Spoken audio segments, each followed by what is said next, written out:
عراق کے دارالحکومت بغداد سے 160 کلومیٹر دور قادسیہ کے میدان میں وہ خون ریز اور فیصلہ کن جنگ لڑی گئی جس نے 1000 سالہ تاریخ رکھنے والی فارس جیسی عظیم سلطنت کا نام و نشان مٹا دیا۔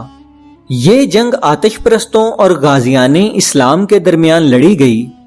اہل فارس نے اس جنگ کے لیے ایسا عظیم لشکر تیار کیا تھا جو ایرانیوں نے اپنی 1000 سالہ تاریخ میں پہلے کبھی نہ دیکھا تھا۔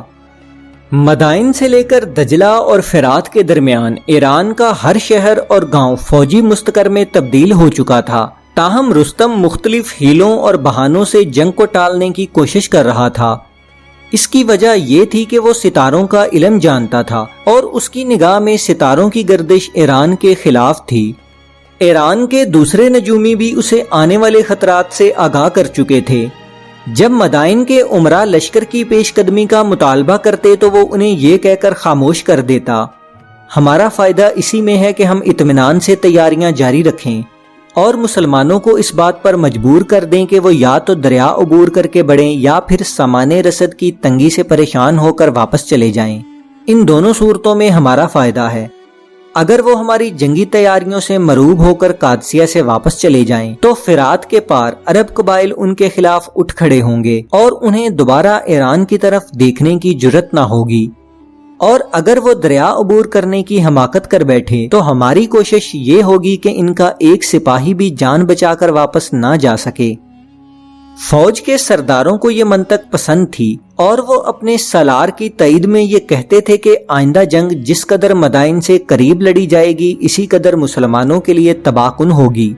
دجلہ اور فرات کا درمیانی علاقہ ایران کے شیروں کی کچھار ہے اور شکار بذات خود کچھار میں آ جائے تو ہمیں باہر نکل کر پیچھا کرنے کی کیا ضرورت ہے۔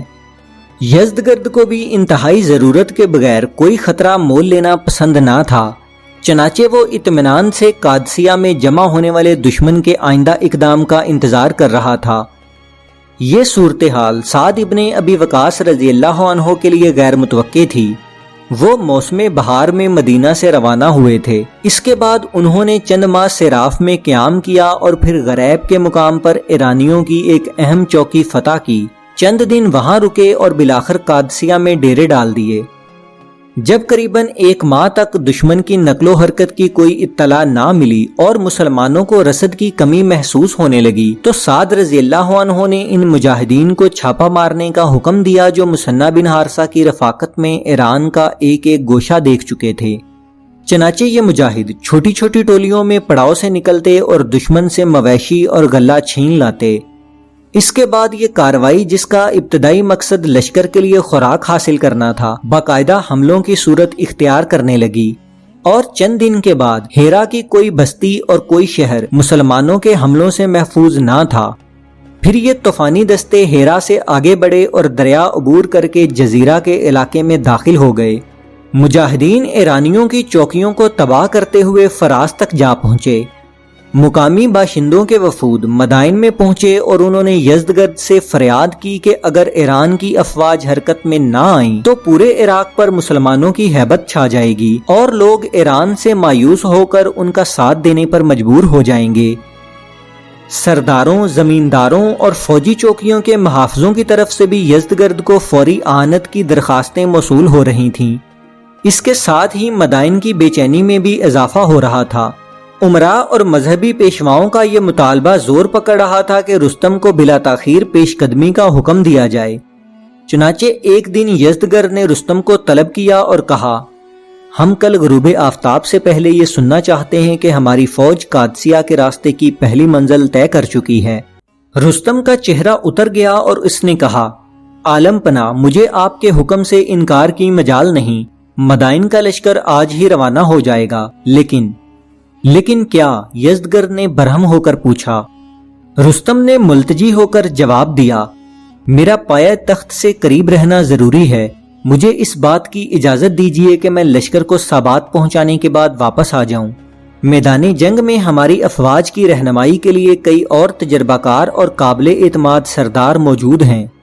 میں جالینوس، ہرمزان، فیروزان اور بہمن میں سے کسی ایک کو یہ مہم سونپ سکتا ہوں۔ اور تم نے یہ کیسے سمجھ لیا کہ تمہاری نسبت یہ لوگ دشمن کے نیزوں کے سامنے سینہ سپر ہونا زیادہ پسند کرتے ہیں؟ रुस्तम ने बड़ी मुश्किल से अपना गुस्सा ज़ब्त करते हुए जवाब दिया, आलिजा मैं बुज़दिल नहीं हूँ, लेकिन फौज के हौसले बुलंद करने के लिए मेरा पीछे रहना ज़रूरी है। कादसिया की तरफ पेशकदमी करने वाले सिपाहियों के दिल में ये इत्मीनान होना चाहिए कि ईरान का दारुल सल्तनत महफूज है और उन्हें ज़रूरत के वक़्त मदद मिल सकती है। मैं मदाइन में बेकार नहीं बैठूंगा, बल्कि मेरी कोशिश ये होगी कि अगर एक दिन मुझे 1000 सवार भेजने की ज़रूरत पेश आए तो अगले दिन इनकी जगह 4000 नए सिपाही भर्ती होने के लिए मौजूद हूँ।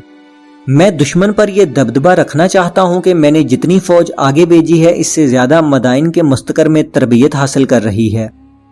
यज़दगर्द ने रुस्तम की तरफ देखा और कहा, हमने किसी ऐसे सिपाही सलार के मुतल्लिक नहीं सुना जिसने मैदान जंग से दूर रहकर दुश्मन को मरूब करने की कोशिश की हो। तुमने ये कहा था कि अगर हम कुछ अरसा आराम से बैठे रहें तो दुश्मन अपने जंगी वसाइल की कमी के बायस खुद ब खुद पीछे हट जाएगा। तुमने ये भी कहा था कि अगर दुश्मन ने पेशकदमी की तो तुम उसे दरिया अबूर करते ही पीस कर रख दोगे, लेकिन अब सूरत हाल ये है कि दुश्मन कादसिया में डेरे डाले हुए है और इसके सवार बिला खौफो खतर हमारे जरखेज इलाकों में तबाही मचा रहे हैं। उनके पास रसद की कोई कमी नहीं, उन्होंने कई महीनों की जरूरत के लिए ज़खायर जमा कर लिए हैं और अगर तुम्हारे तदब्बुर के बायस उन्हें कुछ वक़्त और मिल गया तो उन्हें कुमक हासिल करने के लिए भी कोई मुश्किल पेश नहीं आएगी। शाम के महाज पर रोमियों को कुचलने के बाद इन्हें ईरान का रुख करने में देर नहीं लगेगी और फिर शायद तुम ईरान की पूरी आबादी मदाइन के मुस्तकर में जमा करने के बाद भी उन्हें मरूब ना कर सको। तुम्हारी अपनी इत्तला के मुताबिक कादसिया के मैदान में दुश्मन की तादाद 30,000 से ज्यादा नहीं। तुम 60,000 सवारों को मदाइन के मुस्तकर में जमा कर चुके हो, 60,000 सिपाही साबात और इसी कदर रास्ते की दूसरी चौकियों में तुम्हारा इंतजार कर रहे हैं। फिर क्या वजह है कि तुम कई महीनों से दुश्मन का सामना करने से पसोपेश कर रहे हो? हमने सुना है कि तुम सितारों का इल्म जानते हो, लेकिन ईरान को एक नजूमी से ज्यादा सिपाही की जरूरत है। रुस्तम खून के घूंट पी कर रह गया।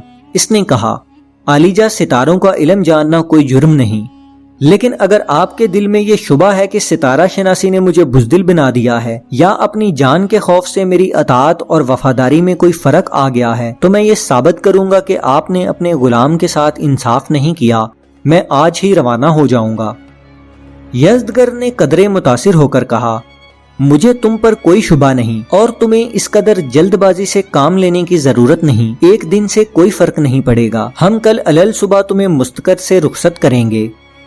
रुस्तम 60,000 सवारों के साथ मदाइन से निकला।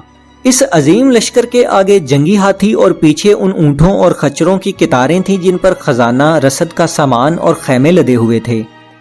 जब वो साबात पहुंचा तो ईरान के वो आजमूदाकार जर्नेल जिन्होंने चंद बरस कबल रोमियों और उसके बाद मुसलमानों के खिलाफ कई मार्कों में हिस्सा लिया था, अपने अपने लश्कर के साथ उसके इस्तकबाल के लिए खड़े थे। साबात में पड़ाव डालने के बाद वो बज़ाहिर पेशकदमी की तैयारियों में मसरूफ था, लेकिन इसके तसाहल की असल वजह ये थी कि नजूमी जिन्हें वो मदाइन से अपने साथ लाया था अभी तक यही कह रहे थे कि सितारों की गर्दिश इसके खिलाफ है।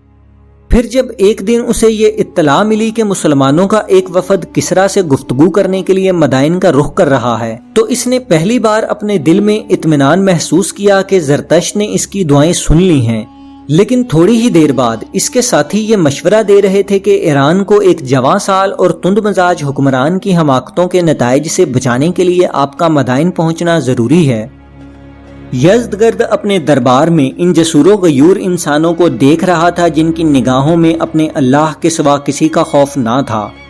इनके सरों पर जवाहरात से मुज़य्यन टोपियां और जिस्म पर हरीरो अतलस की कबाएं ना थीं। ताहम ईरान की अजीम सल्तनत का हुक्मरान उनके चेहरों पर वो आसूदगी और बेनियाजी देख रहा था जो इसने पहले कभी नहीं देखी थी।